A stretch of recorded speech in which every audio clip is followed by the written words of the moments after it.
I remember when I was younger, I would always wonder, what kind of woman will I be one day? And the more I thought about it, the more that idea became very clear in my mind. I would be someone who was strong, happy, confident, secure, fun. I would think about what I would be doing in my life, how I felt about the people in my life. And I guess that version I saw in my mind, she was the woman of my dreams. And so to this day, whenever I am unsure with where I'm at in my life or where I'm going, I ask myself, would that younger version of me feel proud and happy if she could see me in this moment? And then I always have my answer. The thing is, I got to a point where I really thought, well, no, if that younger version of myself who would always envision this woman of my dreams could have seen me then, she would have probably felt very sad and shocked at the current state of things, which then made me realize how far away I was from what I always wanted for myself. But a lot has changed since then, and I would say today, if that younger version of me could see me, I think she would feel very happy and proud most of the time, because a lot of the times I really do feel like that woman of my dreams that I always wanted to become. And I don't feel like her all the time, and there is still so much room to grow, but I feel the most her that I ever have. And so that's what I wanted to talk about today, how to become the woman of your dreams. But before we get into it, I just wanted to say, if you enjoy the podcast, please feel free to like the video, comment down below, and make sure that you are subscribed if you aren't already. And I will have all my other links and Instagram and everything down below. So yeah, thank you so much. And let's get right into today's conversation.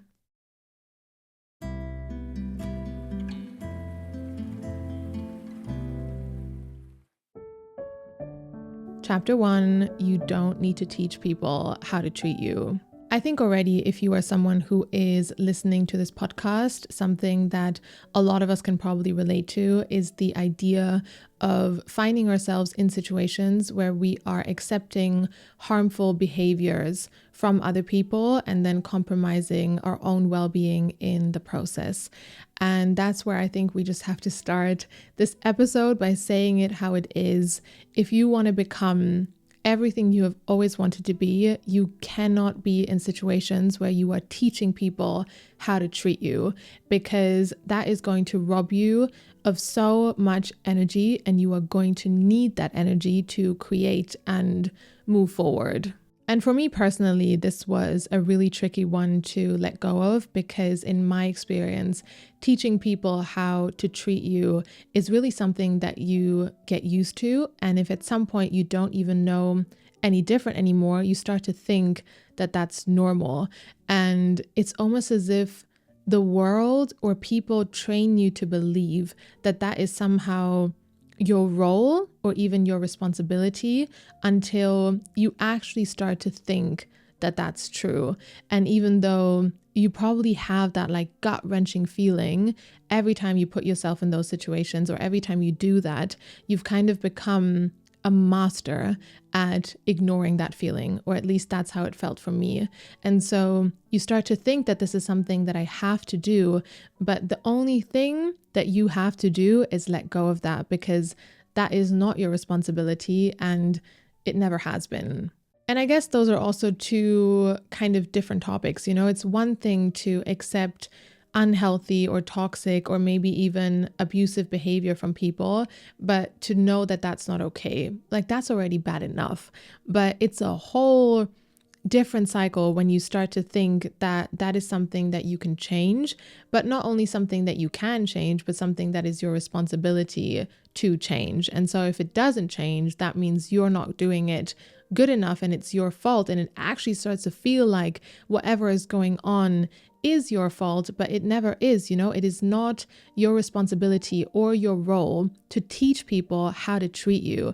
And you deserve to have people in your life where you don't have to do that, because when you meet people who are on the same wavelength as you when it comes to mutual respect and communication. That is not something that you will have to teach them. And of course, people cannot read our minds. And in healthy relationships, we have to know how to communicate our needs. Otherwise, it's not going to work. But that's not what I mean by this at all. That's like a whole other conversation. I'm more talking about the fact that it's really okay and valid to have basic needs when it comes to the kind of people that you want to have in your life.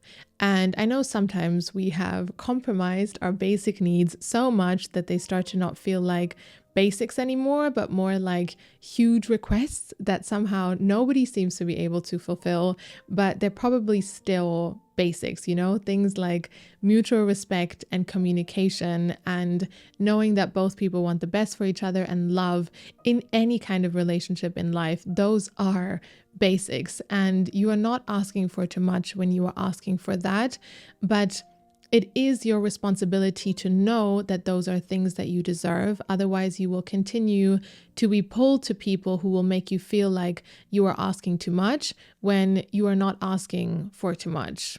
And I think that's almost the ironic part in this whole conversation. Like a lot of the times, the basics that we have learned to compromise for other people are things that we would never ever dare to compromise in return. Like often in toxic dynamics with people, we are so okay to give so much love and understanding and compassion and forgiveness and all of that. But somehow if we are asking for that same back in return, we are asking for too much.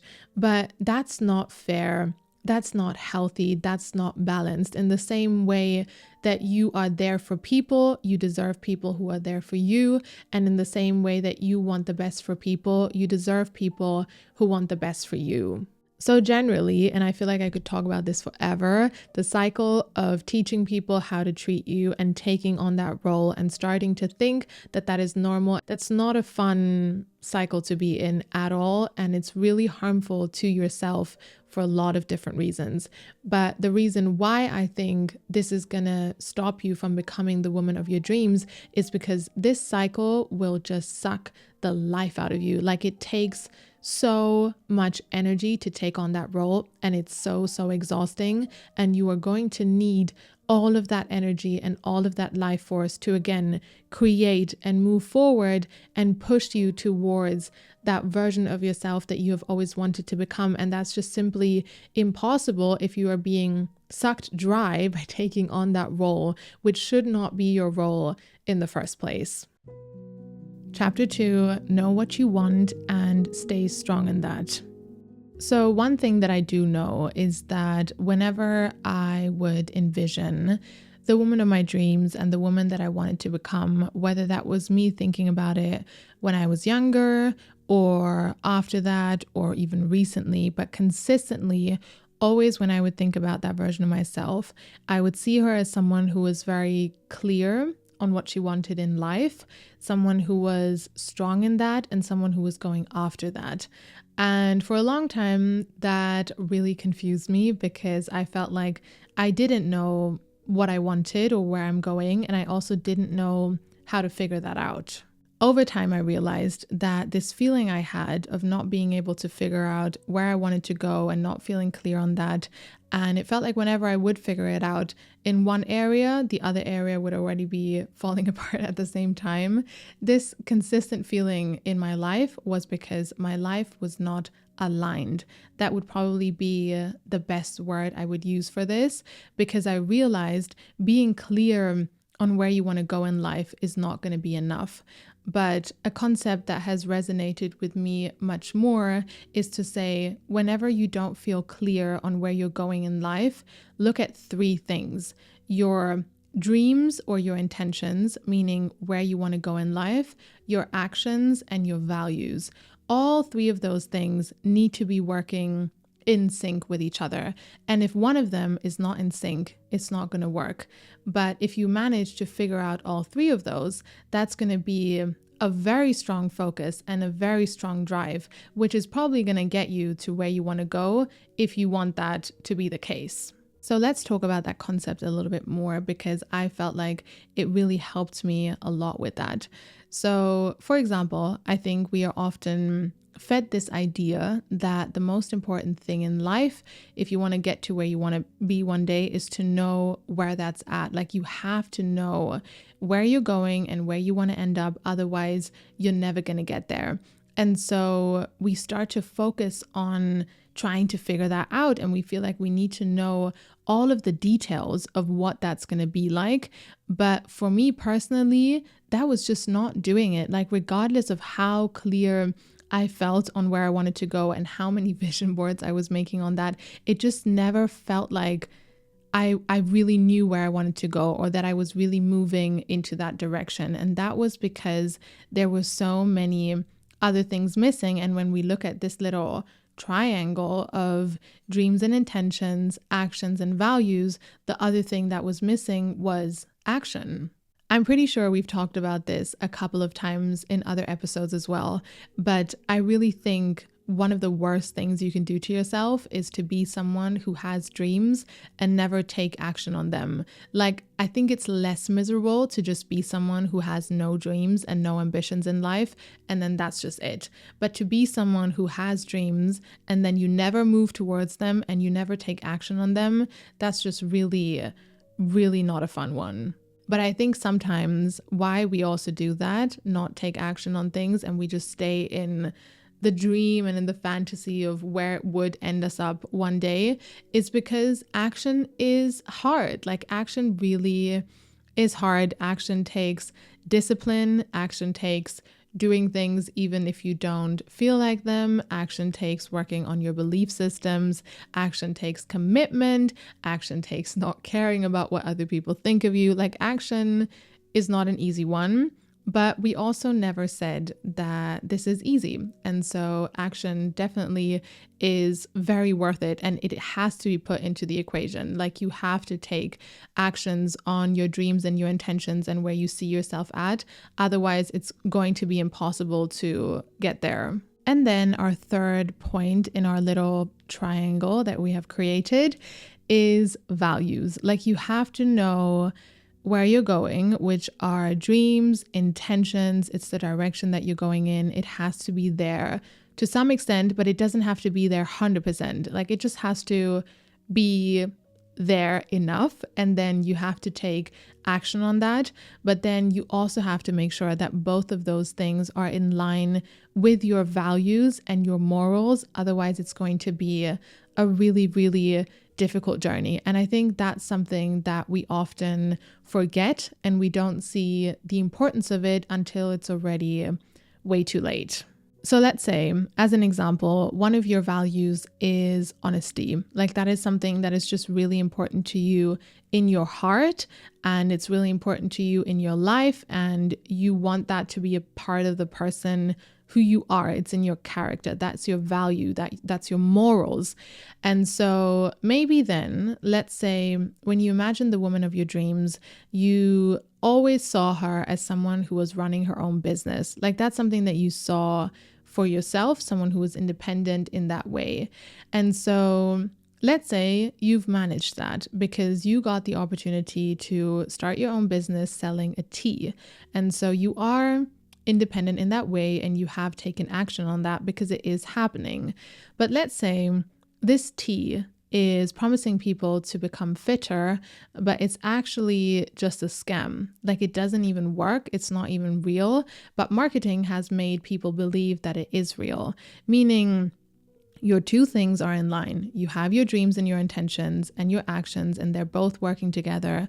But what you are doing is going entirely against your values and your morals. Then that's not going to be a fun journey. And even though you might feel like you are becoming closer to that woman of your dreams, you're never going to feel clear and focused on where you're going and good in that, in the way that you might want to feel. And this might be a little bit of an extreme example because in this case, you're literally scamming people.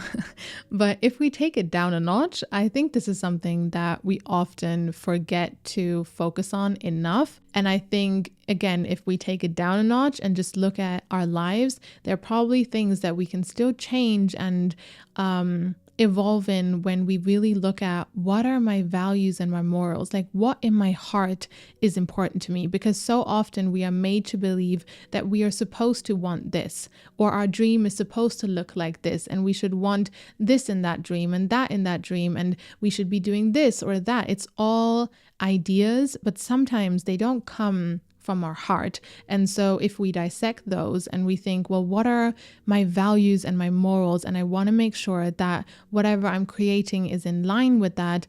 I think that's a much, much more fulfilling journey and also a more exciting journey. And it's just a different kind of a focus. And we might have not been able to figure out all the details of that. And there might still be things that we are still figuring out. That's okay.